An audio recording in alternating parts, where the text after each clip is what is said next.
ही योगायोग असं आहे की साहेब आणि तुमच्या गावात आलेले ग्रामसेवक साहेब ही आता एक लय जी जुळती ना ती लय जुळली असल्यामुळं मागच्याच कार्यक्रमात ताई आणि आम्ही तुम्हाला शुभेच्छा दिल्या होत्या पंचायत समितीच्या कार्यक्रमात की लाडगावने या योजनेमध्ये सहभाग नोंदवावा.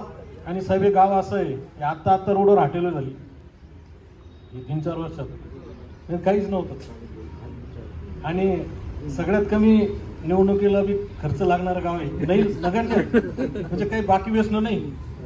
त्या हिशोबाने गाव खूप चांगलं आहे. ग्रामसेवक साहेबाला विनंती करेल की तुमचे तलाठी, कृषी अधिकारी, लाईनमन जे सरकारी कर्मचारी आहे त्यांनाही गावातील एक जबाबदाऱ्या तुम्ही वाटून द्या. जशी आपली जिल्हा परिषद शाळा आहे ती गावात मुलं घेऊन शिक्षक स्वच्छता करू शकते. तसे काय राहतं तुमच्याकडून लाभ भेटत नाही, तुम्ही वसूल करणारे लोक आहे म्हणजे टॅक्स वसूल करणारे. आणि कृषीवाले असेल, तलाठी असेल, हे प्रत्येक शेतकऱ्याला काहीतरी लाभ देतो आणि त्याच्यामुळे त्यानंही सांगितलं की गावकरी ऐकतो. तो प्रयोग तुम्ही वापरा. आणि जे गावातील माजी सरपंच सदस्य आहे त्यांना सगळ्यांना कार्यक्रमाला आमंत्रित करी जा, कारण की त्यांच्यापाशी लय जुन्या खोट्या राहत्या. तुम्ही पुढे पळायला लागले की मागावडाचं काम करतो त्याला मोठेपण द्या. तसं गजून लक्ष्मण करतील अहो ते तसं नसतं. ते मला जे वाटलं ते तुमच्या समोर सांगितलं की त्यांना याच्यात सहभागी करून घ्या आणि एक जबाबदारी सगळे म्हणून सगळं करणार नाही तर 10-10, 5-5 जणांचा ग्रुप करून भजनावली त्याला सांगा तुम्ही फक्त मंदिरं साफसूफ करा, ते स्वच्छ ठेवा. म्हणजे ज्याला जे आवडतं त्या कामाची जबाबदारी जर तुम्ही दिली तर हे निश्चित आपण जिल्ह्याचे नाही आपण राज्यात नंबर आणायचा. साहेब किनगावपेक्षा लाडगाव जास्त लक्ष देतील, कारण की लाडगावचे लोक तेवढे प्रेम करणार आहे. जसं गावाचं नाव लाडगाव आहे तसंच हे लोक एखादा चांगलं काम करण्याचा तितकाच लाड करते, याचा मला अनुभव आहे. आणि योगायोग साहेब आहे आणि तई आमदार आहे. मी भाषणात गमतीनं सांगत असतो की आपला तालुका एवढंच नशिबाने की आपलं डबल इंजिन आहे. की तईची मदत आमदार म्हणून तुम्हाला होणारच आहे. पण साहेब एक मोठे अधिकारी असल्यामुळं नुसतं सार्वजनिक विभाग नाही, साहेबाला कोण्या डिपार्टमेंटचं काम कसं करून घ्यायचं आहे ते कौशल्य साहेबापाशी आहे.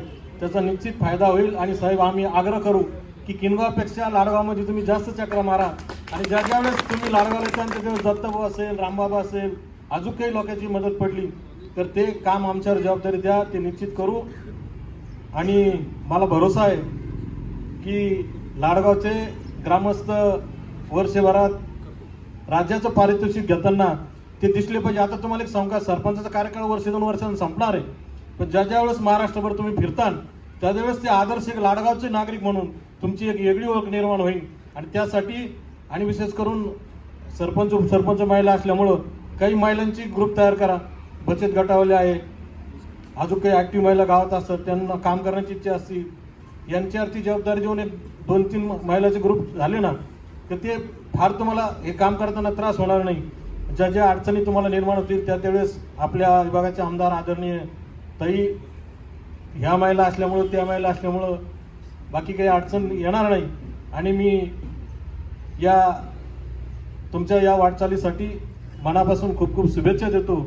आणि राज्यातलं पहिलं पारितोषिक लाडगावनंच मिळावं अशा प्रकारची विनंती करतो. आपल्याला तुम्ही आज लाडगावला बैठक घेतली, एक दिवस तुम्हाला हिवऱ्यालाही बैठक घ्यावं लागेल, कारण की काही पार्ट तुमचा तिकडं आहे. तुम्ही इथं जरी काम केलं तरी ग्रामपंचायत ही ग्रुप ग्रामपंचायत असल्यामुळं त्याही लोकांशी भेटून गाठून तिथं जेही करता येईल ते आपण करावं. म्हणजे तुम्हाला पारितोषिक देताना काय एखादा उजूक म्हणून नुसतं लाडगावचा विकास केला ते गाव तर अपूर्ण आहे, तर सरपंच आणि ग्रामसेवकांनी त्या या गोष्टीचं लक्ष ठेवलं पाहिजे.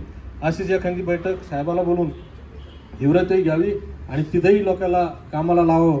आपल्याला एक चांगलं सुचलं लाडगावल्यांना की आपण या उपक्रमात सहभाग नोंदवला आणि निश्चित आपल्याला या तुमच्या उपक्रमाला यश मिळेल अशा शुभेच्छा मी लाडगावकरांना देतो. आणि आम्हाला सर्वांना या ठिकाणी बोलवला, आमचा सत्कार केला त्याबद्दल गावकऱ्याचं या ठिकाणी मनापासून धन्यवाद व्यक्त करतो आणि थांबतो.